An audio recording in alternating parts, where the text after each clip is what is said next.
नमस्कार दोस्तों, हरे कृष्णा, राधे राधे।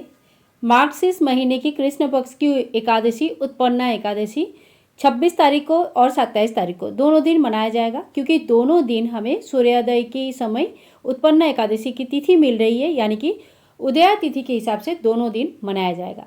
अब जो आप चाहते हैं, अगर 26 तारीख को चाहते हैं तो 26 तारीख को मना सकते हैं, 27 तारीख को चाहते हैं तो 27 तारीख को मना सकते हैं। उत्पन्ना एकादशी की पूजा विधि मैं आप लोगों के साथ शेयर कर रही हूँ।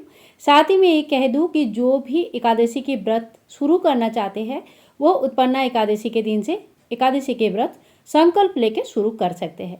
एकादशी के नियम क्या है, संपूर्ण विधि विधान क्या है, इसके वीडियो ऑलरेडी चैनल पर अवेलेबल है। आप चाहे तो उस वीडियो को एक बार जरूर देख लीजिएगा व्रत शुरू करने से पहले। एकादशी की व्रत जब हम करते हैं तो ज़्यादा से ज़्यादा पीला चीज़ों का यूज़ करते हैं। पीला आसन लगाते हैं, पीला भोग लगाते हैं, पीला फूल और फल चढ़ाते हैं, क्योंकि भगवान श्री विष्णु नारायण को पीला चीज़ें बहुत ज़्यादा प्रिय होते हैं। उत्पन्ना एकादशी के दिन भगवान श्री विष्णु नारायण के साथ साथ माता लक्ष्मी की अगर आप पूजा करते हैं तो धन धान्य के कभी कमी नहीं होती है। कहते हैं कि अगहन महीने में माता लक्ष्मी की पूजा करने से घर में दरिद्रता दूर हो जाता है, और अगर हम भगवान श्री विष्णु नारायण के साथ पूजा करते हैं तो स्थायी लक्ष्मी की बसवास होती है।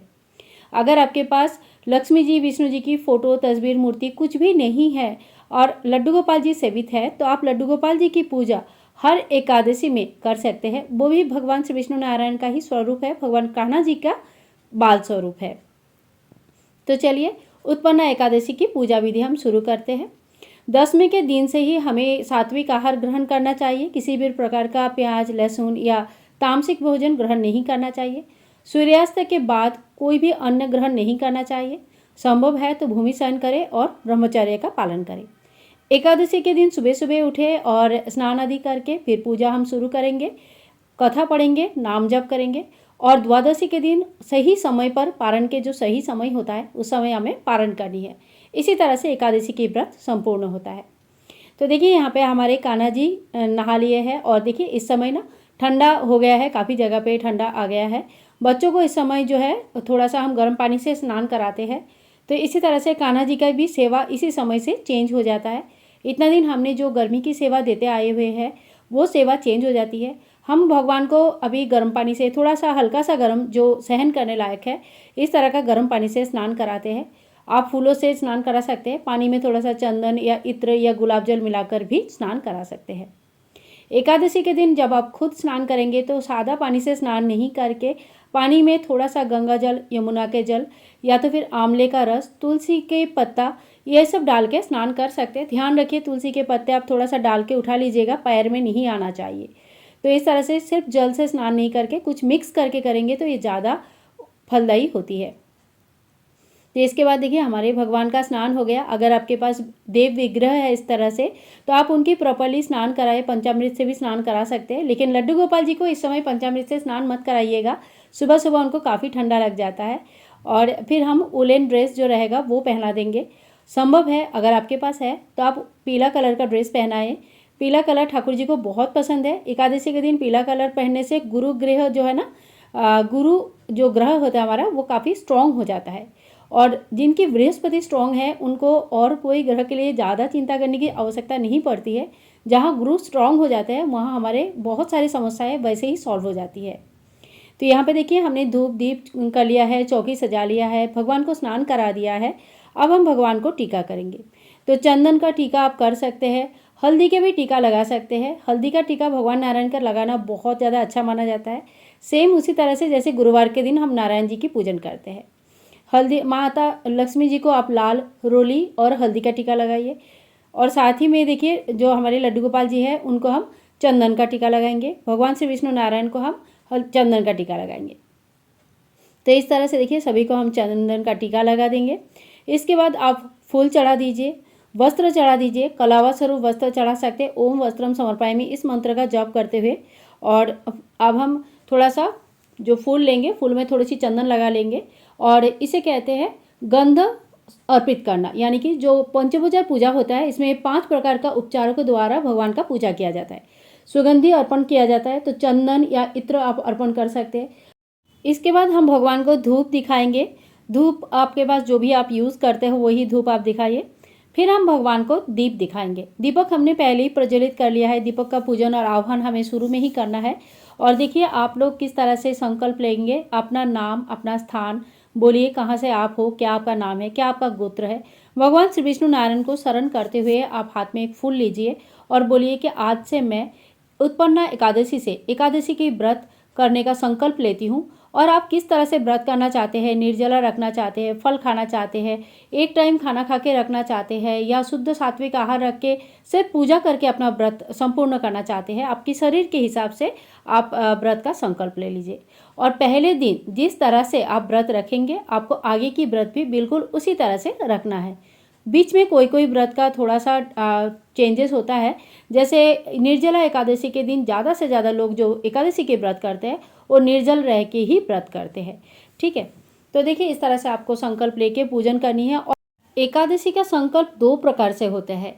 एक तो होता है जो अपनी मनोकामनाओं को पूर्ण करने के लिए होता है, और इसमें आप 21 24 एकादशी का व्रत ले सकते हैं, 1 साल का, 3 साल का, 5 साल का ले सकते हैं, या तो फिर आप अपने हिसाब से जितनी भी एकादशी करना चाहते हैं वो एकादशी का संकल्प ले सकते हैं।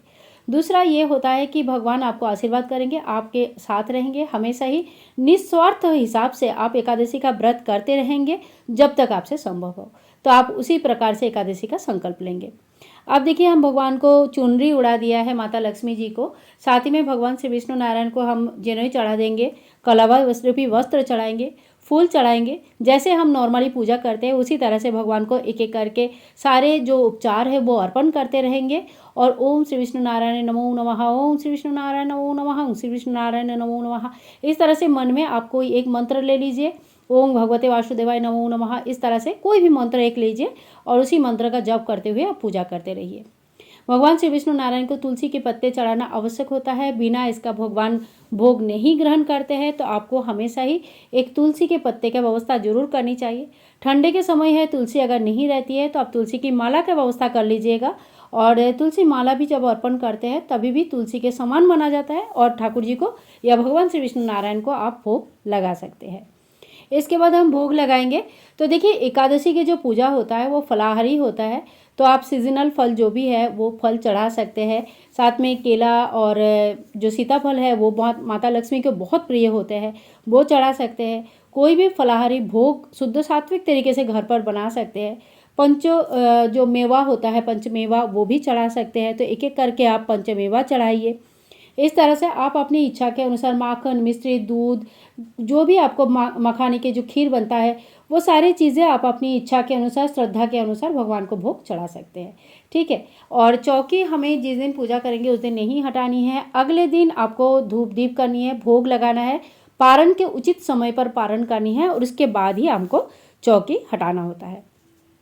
तो देखिए इस तरह से हमारी पूजा जब हो जाता है, इसके बाद हमें थोड़ा सा हाथ में एक फूल ले लीजिएगा, और फूल लेने के बाद हमें पढ़नी है व्रत कथा। व्रत कथा आप कहीं से भी पढ़ सकते हैं, जैसे आपके पास कोई इंटरनेट अवेलेबल अगर है मोबाइल में या लैपटॉप में, कहीं से भी आप प्रिंट आउट लेके भी रख सकते हैं, वहाँ से पढ़ सकते हैं। देखिए इस तरह का बुक आता है एकादशी का। अगर आप व्रत शुरू कर रहे हैं तो मैं आपको यही बताऊंगी कि आप एक एकादशी का व्रत कथा का बुक ले लीजिए, ताकि आप जब भी चाहे आप पढ़ सकते हैं। आप सुबह पूजा के बाद भी पढ़ सकते हैं, दोपहर के टाइम पे अगर आपको टाइम मिल रही है, शेड्यूल ही ऐसा है आपका बिजी, तो आपको समय नहीं मिल पा रही है, कोई बात नहीं, आप शाम के समय भी पढ़ सकते हैं। लेकिन हमें पढ़नी है। एकादशी के दिन व्रत कथा हमें जरूर सुननी चाहिए या पढ़नी चाहिए। आप कहीं से सुन भी सकते हैं। पूरा पूजा संपूर्ण होने के बाद व्रत कथा का बुक भी हम यहीं पे रख देंगे।